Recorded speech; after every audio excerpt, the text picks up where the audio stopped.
senhor primeiro vice-presidente do Tribunal de Justiça do Estado de Minas Gerais, desembargadora Afrânio Vilela, senhora desembargadora Áurea Maria Brasil Santos Pérez, meu querido amigo e editor Luiz Cláudio Ferreira, meus caros amigos, cumprimento a todos os desembargadores e todas as autoridades presentes e amigos nessas três pessoas que nominei, e gostaria de dizer que tenho muito prazer e muita honra de estar aqui e de compartilhar com todos algumas ideias sobre os 30 anos da Constituição brasileira, o papel do Estado e uma agenda para o futuro. Cumprimento também as pessoas que estão na sala contígua, me assistindo no telão, o que provavelmente é melhor, ou pelo menos foi a impressão que eu tive de um episódio recente que me aconteceu, desembargadora. Eu estive dando uma palestra em São Luís do Maranhão, em que se comemoravam os 28 anos de uma instituição universitária local. E quando eu cheguei, era um evento grande, no meu trajeto entre o aeroporto e o hotel, havia 3 outdoors muito grandes anunciando os 28 anos da instituição, e também tinha uma foto minha enorme, e provavelmente retocada, eu suponho. Eu cheguei no hotel, entrei no elevador, e uma senhora muito distinta entrou comigo juntamente e disse: "O senhor é o ministro Barroso?" Eu disse: "Ah, pois então. Eu reconheci pelos outdoors." "Então, senhora." Ela me olhou fixamente e disse: "A gente fica melhor na fotografia, né, ministro?" Já fiz terapia, já estou recuperado, mas provavelmente o pessoal que está assistindo pelo telão vai ter uma imagem mais construtiva. Além de agradecer o convite honroso para estar aqui, eu gostaria de fazer um conjunto de reflexões sobre o Brasil e sobre o momento brasileiro nesses 30 anos da Constituição. Eu acho que nós todos estamos vivendo um momento de uma certa aflição. Meu sentimento nos últimos dias tem sido de uma certa angústia cívica, mas gostaria de dizer também que eu acho que nós estamos vivendo um momento muito importante e transformador na vida brasileira. Eu acho que os países, como as pessoas, passam pelo que precisam passar para amadurecerem e para evoluírem. Eu acho que nós estamos vivendo um momento de transformação profunda, um momento em que a sociedade brasileira se descobriu aquém do que gostaria de ser. E não acho que estamos decadentes, acho que nos tornamos mais exigentes. E, portanto, acho que nós estamos vivendo esse momento de confronto entre o velho e o novo, em que uma nova ordem procura surgir, e uma ordem que pretende elevar a ética pública e a ética privada no Brasil. E não há como nós nos tornarmos um país verdadeiramente desenvolvidos sem rompermos essas barreiras que ainda nos retêm como um país de renda média. E, portanto, sou convencido de que esse momento sofrido, doloroso que nós estamos passando, é a antevéspera de um novo tempo. Eu acho que a noite ainda está bem escura, mas, quando ela é mais escura, é que começa a amanhecer. E, portanto, a minha sensação é que nós estamos passando pelo que estamos passando, porque estamos criando um país melhor e maior. De modo que a minha visão do Brasil é extremamente positiva e extremamente construtiva. Acho que nós estamos semeando um novo tempo. De modo que eu não tenho a visão pessimista do personagem da história que meu amigo Carlos Aires gosta de contar, o sujeito que foi ao médico e o médico disse: "Eu tenho uma notícia ruim para lhe dar. Tem uma ruim e tem outra pior." Ele disse: "Bom, então me dá a ruim primeiro." E o médico diz: "O senhor só tem 24 horas de vida." Ele disse: "Bom, meu amigo, o que pode ser pior que isso? Estou para lhe falar desde ontem." Portanto, não é assim que eu penso e vejo o Brasil. E gostaria de dividir essa nossa conversa em 3 partes. A primeira parte, olhando um pouco para trás, para celebrar as muitas conquistas que nós tivemos nos últimos 30 anos e, portanto, não nos deixarmos hipnotizar pela fotografia sombria do momento atual. Em segundo lugar, eu gostaria de olhar para o presente e identificar algumas das grandes dificuldades e angústias que estamos atravessando. E, por fim, olhar para frente e pensar uma agenda positiva e construtiva para o futuro. Portanto, começo pelo começo, que é a celebração dos 30 anos de democracia no Brasil, e gostaria de destacar 3 grandes conquistas que nós obtivemos nesse período. A primeira delas foi a conquista de estabilidade institucional. Nós não devemos tratar com desimportância o fato de que temos 30 anos de democracia e atravessamos tempestades extremamente ameaçadoras que incluíram 2 impeachments de presidentes da República eleitos pelo voto direto, sem que ninguém cogitasse de uma solução que não fosse o respeito à legalidade constitucional. Pode parecer pouco para as novas gerações, mas a tradição brasileira, como sempre fora a tradição latino-americana, era uma tradição de quebra da legalidade constitucional ou de tentativa de ruptura da legalidade constitucional.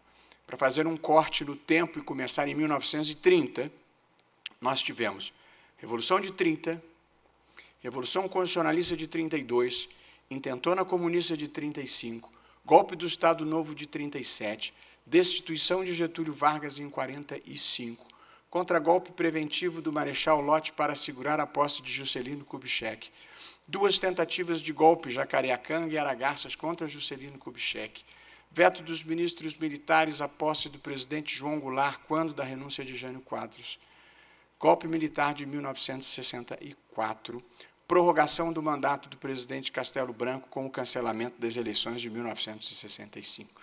E já se esgotaram os dedos das minhas 2 mãos e não se esgotaram os episódios de ruptura ou tentativa de ruptura da legalidade constitucional no Brasil, que ainda inclui, pelo menos, o ato institucional número 5 de 1968, o impedimento à posse do mineiro Pedro Aleixo na presidência da República, quando da doença de Costa e Silva, a outorga da Constituição de 1969 e os anos de chumbo do período Médici.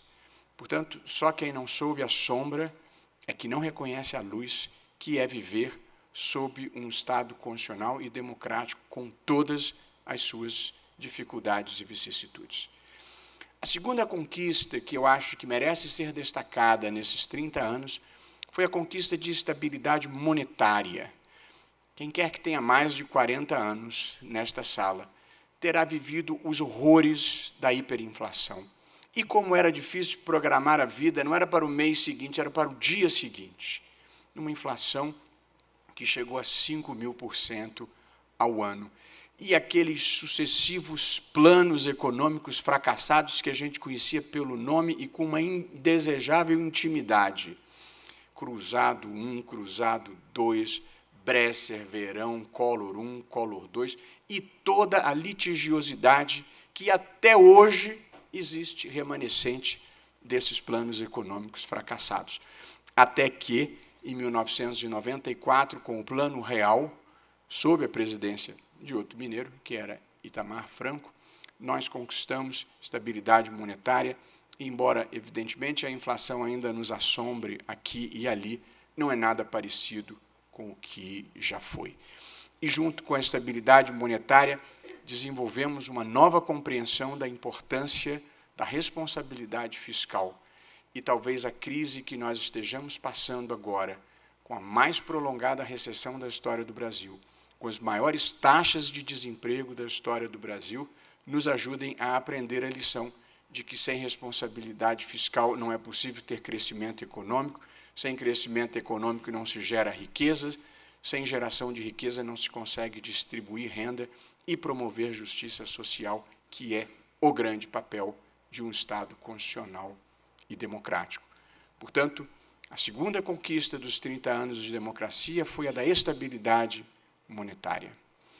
E a terceira conquista importante desses 30 anos de democracia foi uma expressiva inclusão social de mais de 30 milhões de pessoas que deixaram a linha de pobreza no Brasil. Entre 30 e 40 milhões, não vou brigar por essas estatísticas. É claro que, com quase 4 anos de recessão, houve, evidentemente, algum recuo nesses avanços, mas nada que elimine a importância de tirarmos tantas pessoas da pobreza extrema. Talvez só a China tenha conseguido tirar tanta gente da pobreza extrema. E, de novo, para lembrar um dado positivo neste momento em que tudo parece muito sombrio, quando não devastador, nos últimos 30 anos, o Índice de Desenvolvimento Humano no Brasil teve um maior crescimento percentual em toda a América Latina. E Índice de Desenvolvimento Humano significa mais renda, mais escolaridade e mais expectativa de vida. Portanto, não foram 30 anos de fracassos, justamente ao contrário, foram 30 anos de boas realizações. O filme da democracia brasileira não é um filme ruim. Acho que é um filme bom. E acho que, com alguns ajustes, ele pode caminhar para um final feliz. Além desses 3 marcos que eu destaquei, também tivemos avanços muito significativos em matéria de direitos fundamentais, de mulheres, de negros, da comunidade LGBTI, de transgêneros, de populações nativas. Não foram poucos os avanços em todas essas áreas. As mulheres passam, no início da década de 60, de uma condição indigna de relativamente incapazes a um momento venturoso de ascensão social no Brasil, em que disputam de igual para igual o mercado de trabalho com os homens e enfrentam de uma maneira corajosa e expressiva a superação da violência doméstica, da violência sexual, conquistas importantes em matéria de liberdade sexual. Talvez a mudança mais profunda na minha vida adulta tenha sido a reconstrução do papel da condição feminina na sociedade brasileira. Não é uma luta acabada, mas os avanços são muito significativos e a gente, na vida, tem que saber comemorar as vitórias.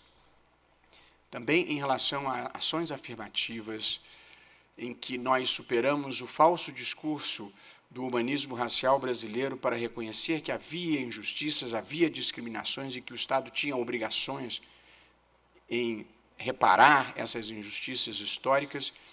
Avanços em relação à comunidade gay, de respeitar as pessoas como elas são na sua orientação sexual e reconhecer que o que vale a vida são os nossos afetos e que as pessoas devem ter direito de colocar o seu amor e a sua sexualidade onde mora o seu desejo e serem respeitadas por isso. Não são avanços pequenos, são avanços que fazem um país ser inclusivo, um país para todas as pessoas. Portanto, eu encerro esse primeiro bloco da nossa conversa em procurei pontuar as coisas boas, também destacando avanços importantes em temas de direitos fundamentais, de liberdades públicas e de liberdade de expressão. Eu falava sobre a questão LGBT e eu mesmo fui advogado perante o Supremo na discussão dessa matéria e, recentemente, o senhor vice-presidente dava uma palestra em algum lugar, que não me lembro com precisão, e uma jovem me apresentava e dizia: está aqui o ministro Luiz Roberto Barroso, como advogado defendeu as uniões homoafetivas, como ministro votou pela descriminalização da maconha, do porte pessoal da maconha, e disse ela: a próxima bandeira progressista, ministro, é a das uniões poliafetivas, de modo que nós contamos com o senhor também nessa nova luta.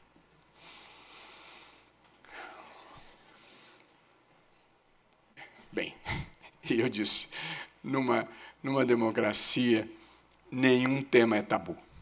Tudo pode ser discutido à luz do dia. E, portanto, eu acho que, se essa é uma agenda que as pessoas têm algum tipo de demanda, eu acho que nós podemos discutir. O que era impensável há 30, 40, 50 anos atrás, acaba se tornando a normalidade de hoje. Mas, disse eu a ela, eu só tenho uma preocupação. Eu já sou convidado para a Marcha da Maconha. Eu já sou convidado para a Parada Gay. Preocupa-me o tipo de evento que vão me convidar se eu apoiar as uniões poliafetivas.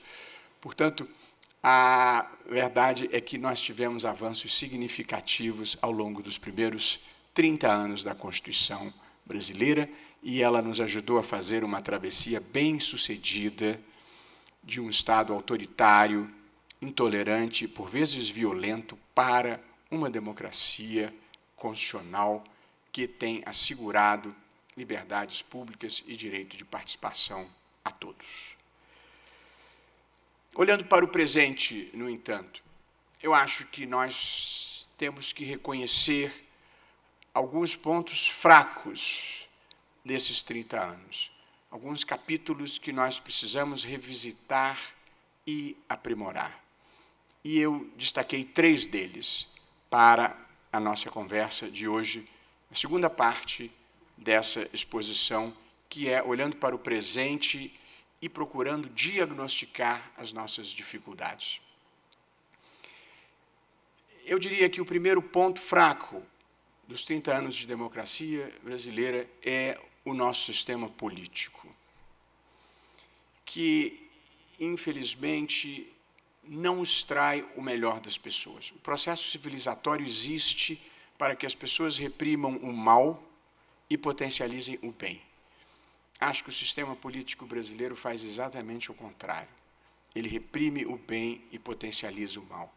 Ele é caro demais, ele tem baixa representatividade, ele dificulta a governabilidade e tem incentivado um tipo de fisiologismo institucionalizado que torna o presidente da República refém de práticas que a sociedade já não aceita mais. E, portanto, nós temos que enfrentar o problema do sistema político. Se houver tempo, ao longo dessa exposição, eu ainda voltarei a esse capítulo. O segundo ponto baixo desses 30 anos de democracia, na minha visão, é o fato de que o Brasil se tornou, tragicamente, o país mais violento do mundo, com 63 mil homicídios por ano.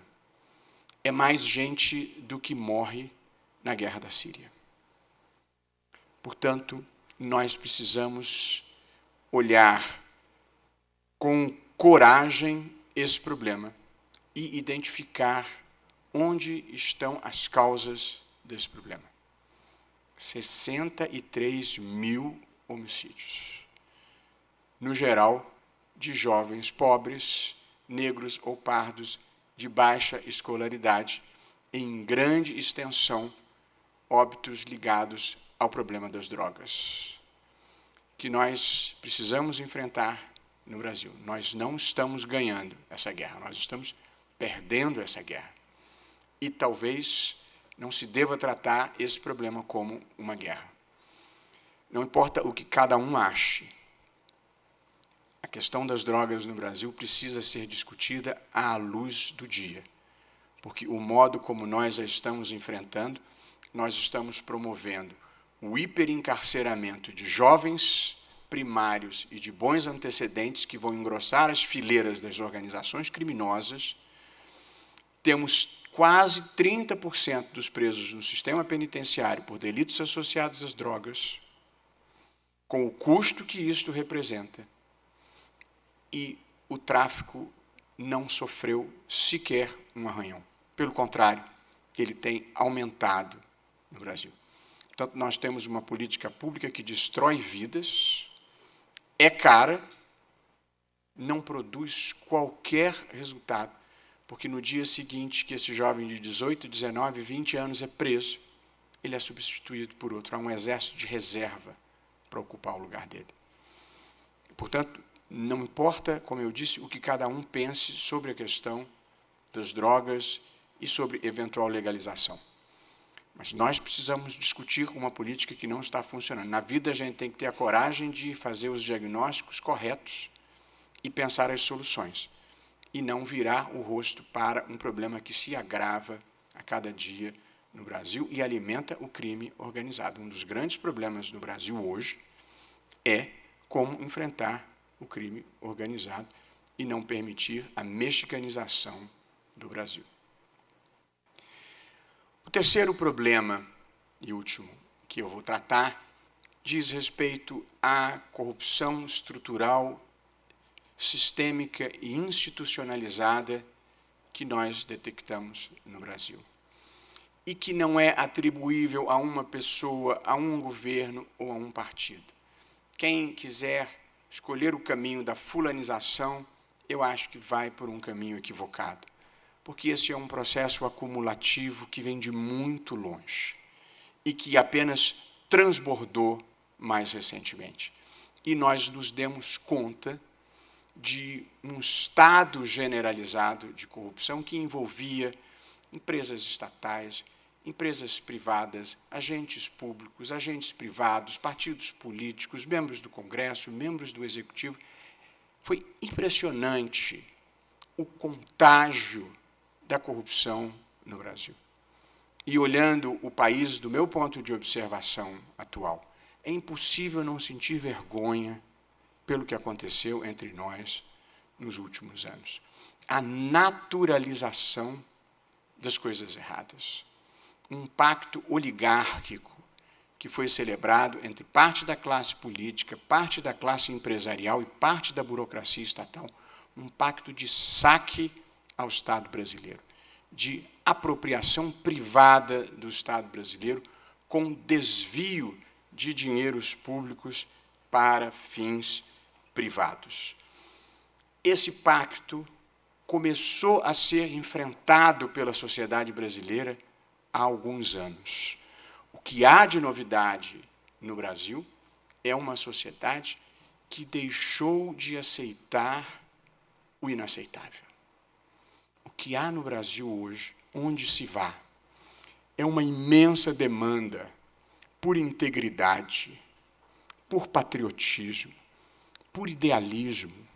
E essa é a energia que muda paradigmas e que empurra a história na direção certa. Nada do que eu penso e falo tem a ver com política ou tem a ver com governos. Eu penso em instituições e como fazer um país melhor. E o que eu acho que há de diferente no Brasil, e acharia isso qualquer que tivesse sido o resultado das eleições, o que há de novidade no Brasil é uma sociedade civil que se tornou mais consciente, mais exigente e mais indignada. Essa é a faceta positiva.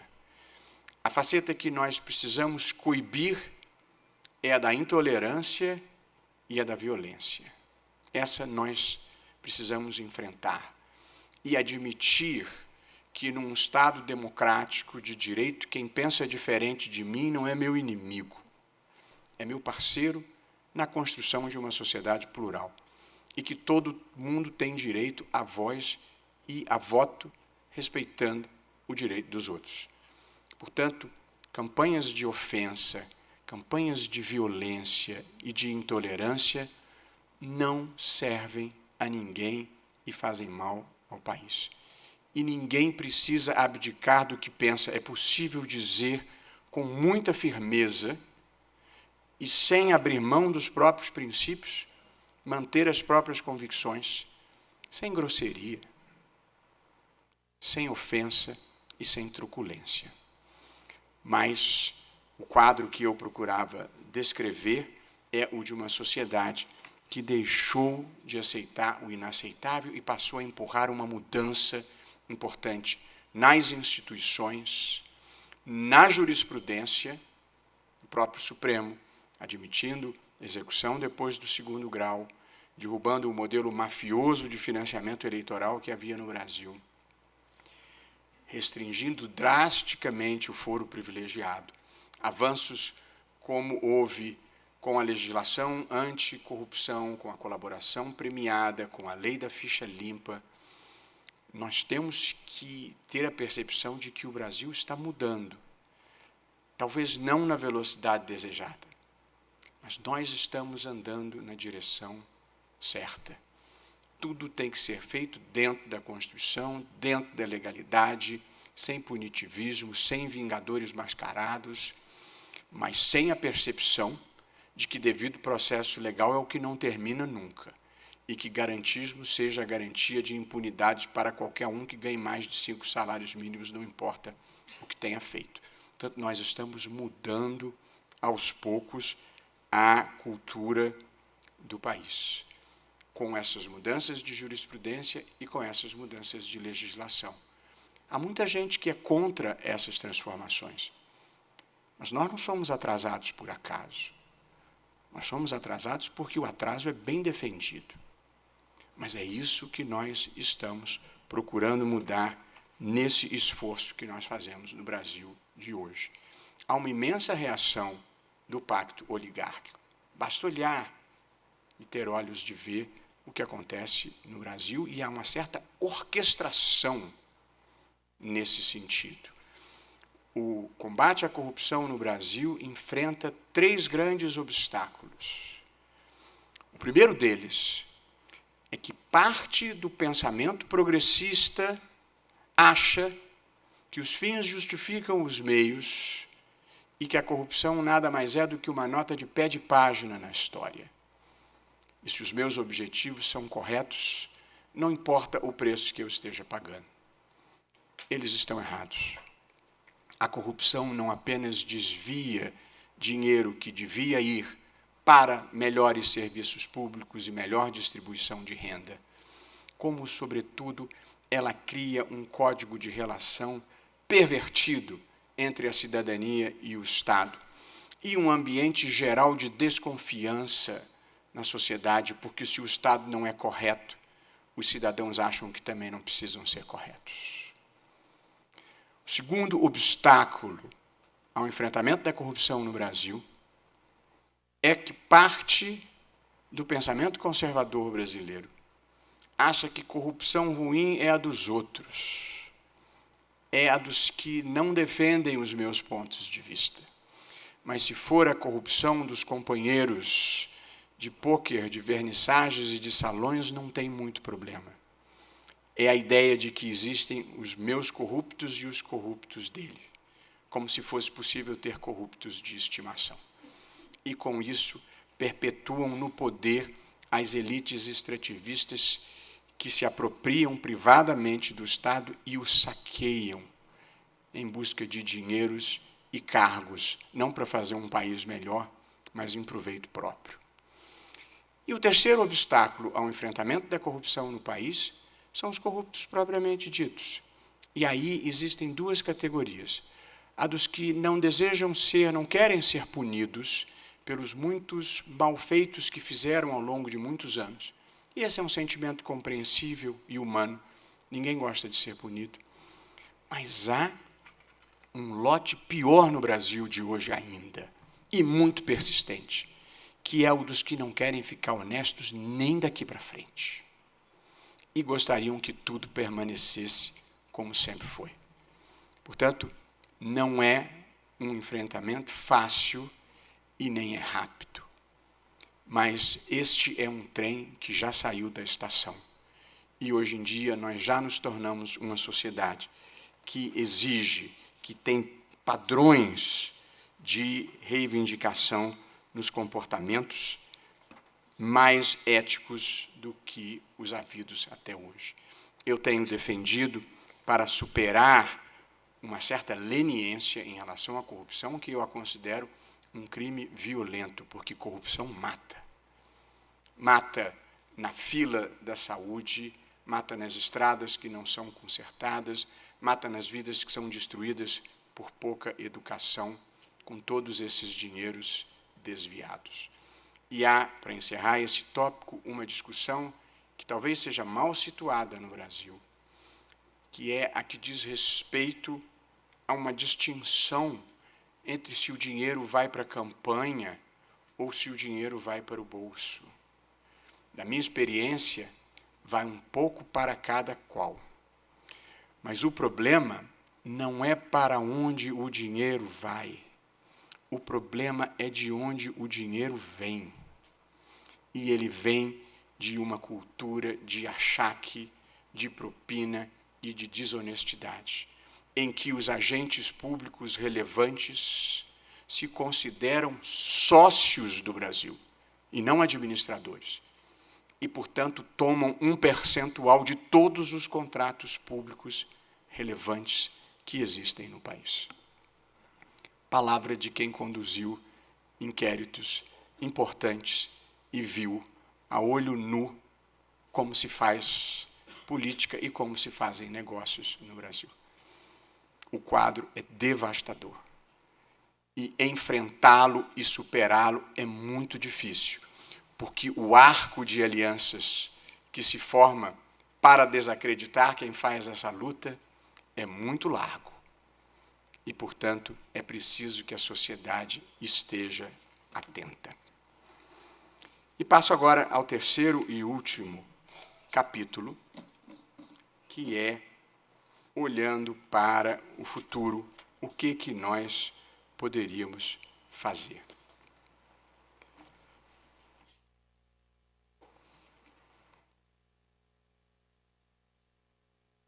Me deixe primeiro quebrar a gravidade.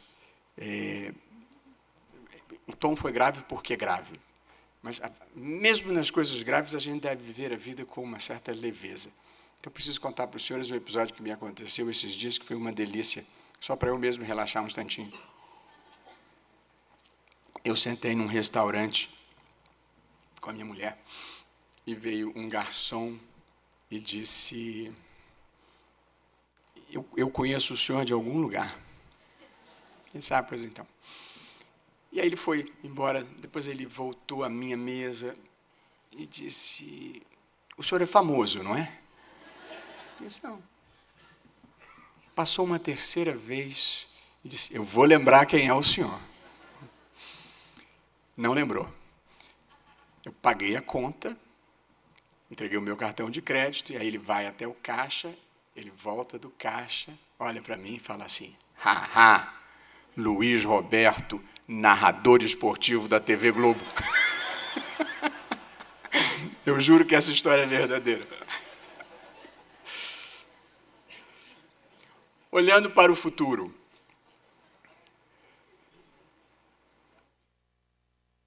E aí pensar uma agenda política, uma agenda econômica, uma agenda social, e aí encerrarmos a nossa conversa. A agenda política, eu acho que continua a incluir a reforma política. Eu não vou entrar em muitos detalhes, eu sou defensor, como muita gente, de um sistema que se chama distrital misto, que é um sistema que barateia o custo da eleição, aproxima o eleitor do seu candidato e facilita a governabilidade. Muita gente defende esse sistema, já há um projeto aprovado no Senado, nessa linha, em discussão na Câmara. Eu acho que este é um caminho importante. Porque no sistema distrital misto, o Estado é dividido em tantos distritos quanto sejam as vagas a preencher. Como funciona o distrital misto, para falar em 2 parágrafos. A metade da Câmara dos Deputados é eleita pelo voto no distrito e a outra metade é eleita pelo voto partidário. Portanto, o Estado é dividido em distritos de acordo com o número de vagas a serem preenchidas. Vamos supor que haja 40 vagas a serem preenchidas. Então, você divide o Estado em 20 distritos e cada distrito elege um deputado. Cada partido lança um candidato e o eleitor vota no candidato da sua preferência. Portanto, é um voto majoritário distrital. Qual é a vantagem? Você barateia o custo da eleição, porque a campanha é feita apenas no âmbito geográfico do distrito, e você aproxima o eleitor do candidato, porque daqui a 4 anos, quando o candidato voltar e pedir o seu voto, você pode verificar como é que ele se comportou em relação à reforma trabalhista, reforma da Previdência, reforma tributária, e saber se você está feliz ou não com ele. que no sistema atual ninguém sabe quem é o seu representante no Congresso. A gente vota em quem quer, mas não sabe quem elege. E, portanto, você descola a classe política da sociedade civil. O voto distrital barateia e aproxima. E o segundo voto, um voto partidário, que aí sim é o voto ideológico, um voto em lista, que não precisa ser uma lista fechada, pode ser uma lista em que o eleitor escolha uma ordem diferente da do partido. Mas, para ele furar a ordem do partido, o seu candidato tem que conseguir o quociente eleitoral, não pode se eleger com transferência de votos. E, nessa lista, cada partido pode ter o seu pensador, o seu intelectual, o seu economista, o seu jurista, o seu jornalista, ao lado dos políticos tradicionais que fazem parte da vida democrática. E, com isso, se melhora o debate público no Congresso, que nós também estamos precisando disso. Portanto, barateia, aproxima, gera menos partidos e permite o aumento da qualidade da representação política. Eu vou ter que seguir viagem, mas eu mesmo tenho escrito sobre isso e pretendo publicar uma explicação singela de como funciona o sistema distrital misto, porque acho que, se nós não mudarmos o sistema político, nós vamos continuar andando em círculos e cavando um buraco maior de descolamento, como disse, entre a política e a sociedade civil. E passo para o tópico seguinte, que seria a agenda econômica. Eu não entrei em muitas tecnicalidades, mas me lembrei de um episódio que um desembargador do Rio de Janeiro, que é professor Najib Slaib, gosta de contar, de como, às vezes, a gente deve ir ao básico. Ele disse que numa câmara de um tribunal, sempre que havia um desembargador, e sempre que tinha uma votação importante, ele abria uma gavetinha, que tinha aqueles móveis antigos de Jacarandá, ele abria uma gavetinha, olhava um papelucho, guardava o papelucho e trancava a gavetinha e votava. Vinha outro caso complexo, ele abria a gavetinha, olhava o papelucho, refletia um pouco, guardava. E assim ele fez anos a fio. Quando faleceu esse desembargador, ainda no exercício do cargo, os seus colegas de câmara, ínclitos e probos como eram, não resistiram, todavia, à tentação, voaram na gavetinha, arrombaram a gavetinha e de lá sacaram o tal do papelucho misterioso, que dizia simplesmente ex nunc para frente, ex tunc para trás. Cada um na vida sabe as dificuldades que carrega. Uma agenda econômica, pensando o Brasil em termos mais gerais, inclui, como parece intuitivo e já está no debate público, uma reforma da Previdência, que não é, evidentemente, uma opção ideológica nem filosófica, é uma singela questão aritmética, a conta não vai fechar. O sistema previdenciário brasileiro é uma enorme transferência de renda das pessoas mais pobres para as pessoas mais ricas. Eu tenho muita dificuldade de entender quando as centrais sindicais e o pensamento de esquerda defende a manutenção de um modelo que é regressivo, é concentrador de renda. E hoje, o sistema previdenciário custa ao país 54% do orçamento. É mais do que o dobro de todas as despesas com educação, do que todas as despesas com saúde, do que todas as despesas com programas sociais, inclusive o Bolsa Família. Portanto, e esta despesa, como o déficit é crescente, está programada para daqui a uns anos chegar a 80%. Então, o país vai parar para pagar aposentadorias e pensões. Ninguém pode achar que esta seja uma forma aceitável de gerir um país. E se nós não mudarmos isso, vamos entregar um país arruinado para os nossos filhos. Portanto, é uma questão patriótica e não uma questão de opção política. Num mundo em que quem chega aos 60 anos vive 85, porque a média, a expectativa de vida no Brasil é de 75 anos, que, aliás, cresceu muito nos últimos anos. Aliás, esta é a causa da crise da Previdência. Felizmente, nós estamos vivendo mais. Melhor assim. Porém, nós temos que repensar as instituições e os custos das coisas de uma maneira geral. E, portanto, se quem chega aos 60 anos vive até os 85, o país não tem dinheiro para pagar 25 anos de sobrevida das pessoas. E, portanto, nós temos que aumentar a idade mínima da aposentadoria para, pelo menos, 65 anos. Parece uma evidência. E logo ali na frente para 70 anos, porque eu tenho planos de viver 90, se Deus quiser. Como acho que é a trajetória do gráfico de expectativa de vida é crescente. E, portanto, se Deus quiser, nós vamos viver 90 anos. Portanto, nós temos que pensar para frente e pensar um país para os nossos filhos e para os nossos netos. De modo que todo mundo vai ter que perder um pouco, mas acho que isso é inevitável. 65 anos eu considero o mínimo.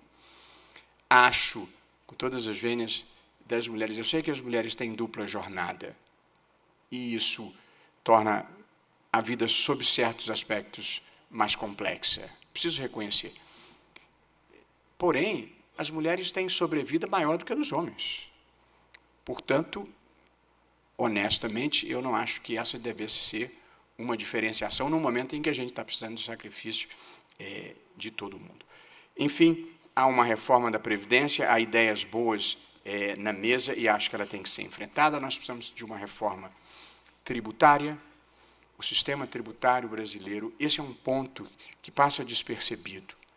Eu disse no começo que o grande papel de um país, de um Estado, de uma sociedade, é promover justiça social, fazer a vida das pessoas ser melhor. É para isso que existe o Estado. O sistema tributário brasileiro, ele é regressivo. Regressivo significa ele distribui renda ao contrário. Ele concentra as riquezas. O sistema tributário brasileiro tem dois problemas. Primeiro, ele é complexo demais. Ele é muito complicado. E as empresas gastam uma grande quantidade de dinheiro e de tempo apenas com o compliance tributário. Diferentes níveis de controle, e mesmo assim, como os desembargadores aqui saberão, a litigiosidade tributária no país é imensa. Inclusive, sobretudo, no plano estadual, inclusive, sobretudo, nas questões envolvendo ICMS. Portanto, nós temos um sistema que é complexo, toma, segundo o Banco Mundial, na Colômbia, o compliance tributário, compliance no sentido de cumprimento das obrigações tributárias, toma 239 horas por ano. No México, 286 horas por ano. Na Argentina, que é o segundo pior, 359 horas por ano. No Brasil, 2.038 horas por ano para cumprir as regras tributárias. Não é para pagar, é para cumprir as regras tributárias. É tempo demais, porque o sistema é muito complexo. E, além disso, ele é concentrador de renda, porque é um sistema em que cerca de 50% da arrecadação vem dos impostos sobre consumo. IPI, ICMS, ISS, PIS/COFINS, que são os impostos que eu e o meu caseiro pagamos rigorosamente o mesmo, porque é um imposto indireto que vem no preço das mercadorias. Passando para o imposto de renda, eu fui advogado 30 anos, os advogados nas sociedades de advogado recebem por distribuição de lucros. A distribuição de lucros é isenta de tributos. Portanto, a minha secretária pagava mais imposto de renda do que eu, nos muitos anos que eu fui advogado. Ninguém pode achar que um sistema em que o dono da quitanda paga menos do que os seus empregados é um sistema justo. Portanto, nós temos que enfrentar este sistema. Não afeta o judiciário, porque o judiciário recebe na pessoa física e desconta os 27,5%, como todo mundo que tem renda acima de um determinado valor. Mas é preciso enfrentar um sistema tributário que foi feito para favorecer os mais ricos. E alguém pode dizer, não, mas eu sou rico, estou me dando bem. Provavelmente não. Está criando um país com mais pobreza, mais violência e mais insegurança. Portanto, há um ponto de equilíbrio que nós precisamos enfrentar. Eu também tenho algumas ideias sobre o sistema tributário, sobretudo de criação de um imposto único sobre o consumo. A ideia não é minha, a ideia já tem circulado, mas é uma boa ideia, que é um IVA federal que vai unificar IPI, ICMS, ISS e PIS/COFINS, simplifica a vida de todo mundo, um tributo que já vai ser direcionado ao percentual de cada um, União, Estados e municípios. E, por fim, ainda na agenda econômica, antes de chegar no último tópico, eu não falo, a nossa diretora da escola, nossa querida desembargadora, me disse que eu deveria falar 1 hora, que é o máximo que alguém pode falar nessa vida. Portanto, sintam-se totalmente seguros de que eu não irei além de 1 hora. Até porque, desembargadora, eu adoro uma história que eu li uma vez, que o menor discurso de posse na presidência dos Estados Unidos foi do George Washington, que falou 133 palavras.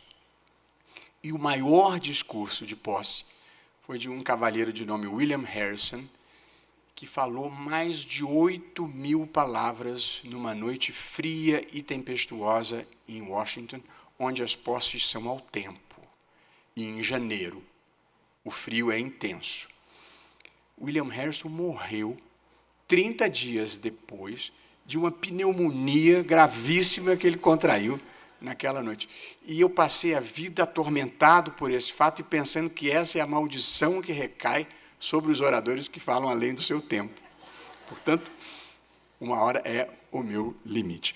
O último ponto da agenda econômica que eu gostaria de falar, porque ele é difícil e ele é entranhado em todos nós, é a questão do Estado. Nós somos uma sociedade viciada em Estado, desde o começo. Tudo no Brasil vem, primeiro, um patrimonialismo, que era a apropriação privada do Estado. Depois, um certo oficialismo, que era tudo de importante. Na política, na economia, de projetos sociais, tudo depende do Estado. E nós chegamos a um ponto em que o Estado brasileiro quebrou. O Estado brasileiro não, a União só não quebrou porque ela imprime papel, emite dívida. Mas todos os estados da federação estão quebrados. Os estados mal estão conseguindo, talvez com uma ou outra exceção, mal estão conseguindo arrecadar para pagar os salários. Que dirá os fornecedores, que dirá os precatórios, que dirá os investimentos que você tem que fazer para tornar a vida melhor. Portanto, nós estamos também aqui diante de uma circunstância que não envolve opção ideológica.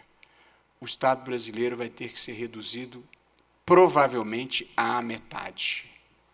E nós vamos ter que conviver com essa ideia e operacionalizar essa redução do Estado.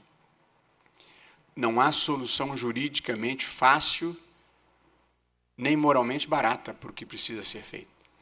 Mas também aqui nós vamos ter que fazer um diagnóstico severo e pensar quais são as soluções possíveis.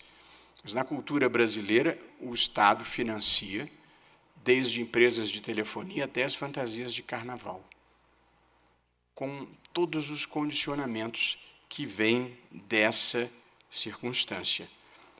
E esse Estado, que é o Estado apropriado privadamente por elites extrativistas, que tem uma previdência regressiva, que tem um sistema tributário regressivo, que dá desonerações sem sequer monitorar o resultado do que está acontecendo, e que tem só no plano federal mais de 25.000 cargos. Então, um Estado que foi se espalhando, presta um serviço ruim à sociedade a um preço altíssimo. E, portanto, acho até que nós vamos ter que passar por um processo de desintoxicação do estatismo, com as síndromes de abstinência que virão, mas nós vamos ter que romper os ciclos do atraso na nossa relação com o Estado, que é uma relação que vem de mais de 500 anos. E ainda hoje, se nós olharmos o que aconteceu no Brasil, os empresários, em lugar de conquistar os consumidores, eles foram conquistar o Estado com financiamento público e desonerações. Os sindicatos, em vez de conquistarem os trabalhadores, eles foram conquistar o Estado com o imposto sindical obrigatório. E a classe política, em vez de conquistar os eleitores, vai conquistar o Estado em busca do fundo eleitoral. Portanto, todo mundo vive pendurado num Estado que não tem mais dinheiro para prestar serviços à sociedade, serviços adequados, serviços decentes. Portanto, não é também aqui uma questão de opção filosófica ou ideológica, nós vamos ter que diminuir o Estado. E quando eu falo diminuir o Estado, não é o Estado dos programas sociais. É o Estado que está metido em áreas de economia que não deveria estar, e é um Estado cuja administração é inchada demais, e o imaginário social, inclusive no poder judiciário, acha que o Estado pode tudo. Para dar um exemplo, da semana passada no Supremo, esse é um ambiente do judiciário, portanto, é um debate quase acadêmico e não uma crítica, ou é uma crítica, mas é uma crítica construtiva. Na semana passada, o Supremo julgou a seguinte situação. O oficial do Registro Civil de Pessoas Naturais, serviço prestado privadamente, por delegação, mas privadamente, cometeu um erro na certidão de óbito de uma senhora. Diante do erro no nome da falecida, o viúvo levou quase 3 anos para conseguir começar a receber a pensão. Tanto uma falha do cartório e um dano que merece ser reparado. A quem pareceria razoável que este cavalheiro demandasse? A mim me pareceria suficientemente óbvio que ele deveria demandar o cartório, que cometeu o erro e que tem a receita dessa atividade. Se, eventualmente, o cartório, que é um serviço público por delegação, fosse insolvente, aí o Estado subsidiariamente arcaria. Mas o responsável primário há de ser o oficial privado que presta o serviço e arrecada o dinheiro. Pois a decisão do Supremo foi a de que a ação deve ser proposta contra o Estado. E depois o Estado pode, eventualmente, entrar com ação de regresso. Portanto, há 2 problemas aí. Um, de lógica econômica. Quem ganha os emolumentos não é quem arca com o ônus. Segundo, em vez de você ter uma única ação contra o particular e o Estado subsidiariamente, tem 2 ações. Portanto, é antieconômico e onera o Poder Judiciário. Nós vamos ter que rever essa ideia de que o Estado deve ser a bolsa final de todas as súplicas, porque dinheiro que vai para pagar a indenização para esse cavalheiro é dinheiro que não vai para a educação, para a saúde. Portanto, nós temos uma crise fiscal. Onde há direito, paciência à crise fiscal. Mas onde há interpretações alternativas legítimas, nós temos que levar em conta a normatividade dos fatos. Portanto, nós vamos ter que diminuir a presença do Estado nas nossas vidas e acreditar mais em livre iniciativa, em sociedade civil e em movimento social. E os empresários também vão ter que virar capitalistas. Capitalismo significa competição e risco. Não dá para querer financiamento público e reserva de mercado. Portanto, é um processo que nós vamos ter que passar pelo Brasil. E o último tópico com o qual eu gostaria de encerrar a conversa é o que eu considero na agenda social o tema mais importante de todos, que é a educação. Educação básica. Nós temos um problema aqui. Esse é um tema que não entrou verdadeiramente no radar da sociedade brasileira. Quando houve, apesar de todo mundo dizer que a educação básica é prioridade, eu vou demonstrar que ela não é. Quando houve a transição do governo da presidente Dilma Rousseff para o governo do presidente Michel Temer, a grande discussão era saber quem vai ser o ministro da Fazenda, quem vai ser o presidente do Banco Central, quem vai ser o presidente do BNDES, que são discussões muito importantes. O país estava entrando numa recessão. A educação, que todo mundo diz que é prioridade, ninguém estava preocupado. Quais são os melhores nomes, quais os projetos que mais deram certo pelo mundo afora. A educação entrou no racha político geral e ficou com o DEM. Nada contra o partido, nem tampouco contra a pessoa física do ministro que lá esteve, que inclusive conseguiu uma realização muito importante, que foi a aprovação da Base Nacional Comum Curricular.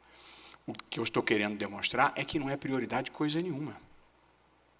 E, de novo, na última transição, também não foi um debate nacional quem são os melhores nomes, quais os melhores projetos, por que a renda do Brasil, que em 1950 era o dobro da Coreia, hoje é 1/3 da Coreia. O que eles fizeram que a gente não é capaz de prestar atenção?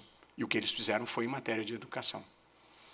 Portanto, esta tinha que ser verdadeiramente a prioridade do país. E quem estiver achando que os problemas da educação no Brasil são escola sem partido, identidade de gênero, ou saber se 64 foi golpe ou não foi golpe, está assustado com a assombração errada. Porque esses não são os problemas da educação no Brasil. Os problemas da educação no Brasil, todos mapeados. Se há uma coisa boa no Brasil, é uma quantidade imensa de gente, de ONGs sérias e de filantropia dedicada à educação. Fundação Lehman, Instituto Ayrton Senna, Todos pela Educação, gente estudando, gente fazendo pesquisa. E hoje já há diagnósticos. Os grandes problemas da educação no Brasil são não alfabetização da criança na idade certa, evasão escolar no ensino médio e não aprendizado. Vale dizer, a criança termina o ensino fundamental, termina o ensino médio, faz os testes domésticos e internacionais e não aprendeu o que tinha aprendido. Esses são os 3 problemas, já mapeados. Podem ser enfrentados com capacitação de professores, atração de novos professores, início da escolaridade entre 0 e 3 anos. Não vou discutir aprofundadamente, mas é só dizer que a educação básica tem que entrar na agenda do Brasil. O país tem que se preparar para um novo tempo. O mundo está vivendo a quarta revolução industrial. Nós já vivemos a revolução industrial do vapor, vivemos a revolução industrial da eletricidade, vivemos a revolução industrial da automação, surgimento do motor, a explosão do automóvel e dos aviões, e agora nós vivemos uma revolução digital que já entra numa nova fase, que é uma certa mistura entre o digital e o tecnológico e o humano. Portanto, daqui a pouco vai haver um hibridismo entre a tecnologia e o humano. A nossa vida se revolucionou nos últimos anos. Nós vivemos sob um novo vocabulário, uma nova gramática, uma nova semântica que inclui palavras como Google. Imagine que nós vivemos tantos anos sem poder dar um Google. Nós vivemos tantos anos sem WhatsApp. Hoje em dia nós falamos em tempo real com qualquer pessoa, em qualquer lugar do mundo. Uber. Eu mesmo que viajo para eventos acadêmicos internacionais, não preciso levar dinheiro. Levo um cartão de crédito e ando de Uber quando tenho que andar de automóvel. O Waze, se forem como eu vivia perdido pela vida, agora eu já me localizo nos lugares, já sei para onde eu estou indo. Spotify, para quem gosta de música, outro dia recebi um e-mail do Spotify dizendo as suas músicas favoritas são essas. Tá bom, obrigado. Portanto, a YouTube, lista, Windows, Dropbox, nosso novo vocabulário, Skype, iTunes, iPhone, FaceTime, Facebook, Twitter, Instagram, Google Maps, Google Translator, Netflix e, para quem pode, Tinder. Não é o meu caso. Portanto, nós vivemos um novo mundo que é o mundo da tecnologia. Nós precisamos ter uma educação que prepare as pessoas para esse novo tempo. Portanto, precisamos parar de discutir bobagem em matéria de educação e discutir tecnologia, matemática, ciências e um português com sujeito, verbo e predicado. As grandes empresas hoje são todas de tecnologia. Já não é mais como na nossa juventude, os fabricantes de carro ou os que exploravam petróleo. As grandes empresas hoje são Amazon, Google, Apple, Facebook e Microsoft. Essas são as 5 maiores empresas do mundo. Nenhuma delas produz nada físico, praticamente. Só tecnologia, só propriedade intelectual. E, portanto, nós precisamos estar preparados para esse mundo. O último livro do Harari, do Yuval Noah Harari, ele diz que, aliás, é o penúltimo, que o Google, com as informações que tem hoje sobre as pessoas, se uma jovem ou um jovem tiver 2 pretendentes, estiver em dúvida, que o Google, com as informações que tem sobre a pretendida ou sobre o pretendido e sobre os pretendentes, é capaz de fazer a escolha melhor do que o próprio interessado. Vejam o mundo que nós estamos vivendo. Eu fiz uma anotação a lápis no livro, eu gosto de discutir um pouco com os livros, às vezes, eu escrevi, prefiro errar sozinho. Mas, seja como for, nós vamos chegar no mundo com o avanço da inteligência artificial, da robótica, da nanotecnologia, da impressão em 4D, da computação quântica, em que a inteligência artificial vai ser, no mínimo, parceira importante das decisões que nós vamos tomar. Ainda bem que nós, aqui, os desembargadores e eu mesmo, já estamos chegando próximos da aposentadoria, mas é possível que, em algum lugar do futuro, a inteligência artificial também substitua os juízes. Acho que não, porque há um toque da humanidade que não pode ser substituído apenas pela inteligência. No mínimo, a máquina vai ter que ser supervisionada. Eu concluo, meus caros amigos, para dizer que nesses 30 anos de democracia, o Brasil conseguiu avanços expressivos, temos estabilidade institucional, razoável estabilidade monetária, tivemos inclusão social que deverá ser retomada se nós conseguirmos retomar o crescimento que pressupõe uma reforma da Previdência e outras reformas, tivemos avanços em matéria de liberdades públicas e de direitos fundamentais. De modo que o filme não é um filme ruim. Porém, o país precisa de reformas estruturais para avançar mais na história, que inclui, a meu ver, uma reforma política e uma redução do tamanho do Estado e um pacto de integridade, que é materializado nas 2 regras que disse no início. No setor público, não desviar dinheiro, na vida privada, não passar os outros para trás. Há um livro que tornou-se merecidamente famoso, chamado Por que as Nações Fracassam, em que eles procuram identificar o que faz uma nação prosperar e o que faz uma nação ficar pobre. E a distinção é países que têm instituições econômicas e políticas inclusivas prosperam. Países que têm instituições econômicas e políticas extrativistas, apropriadas por elites extrativistas que distribuem para si e para os seus os poucos frutos do progresso, são os países que ficam pobres, ou, no máximo, chegam à renda média. Eu acho que nós estamos vivendo uma fase no Brasil em que estamos começando a empurrar para a margem da história as elites extrativistas, que se apropriam desonestamente do país. Uma democracia tem lugar para projetos políticos liberais, projetos políticos conservadores, projetos políticos progressistas. Só não tem lugar para projetos políticos desonestos, intolerantes e violentos. Portanto, nós temos que lutar contra a intolerância, contra a desonestidade e contra a violência. Eu, como disse, a minha fé no Brasil não depende de governos. É uma fé na sociedade, na gente brasileira, num país multirracial, multicultural, com a alegria de viver que a gente tem e que precisa ser recolocado nos trilhos do progresso, com gente honesta, idealista e patriota, como se encontram na sociedade brasileira. E eu concluiria dizendo que, mesmo nos momentos em que existem muitos exemplos ruins, as pessoas de bem não devem mudar o seu rumo.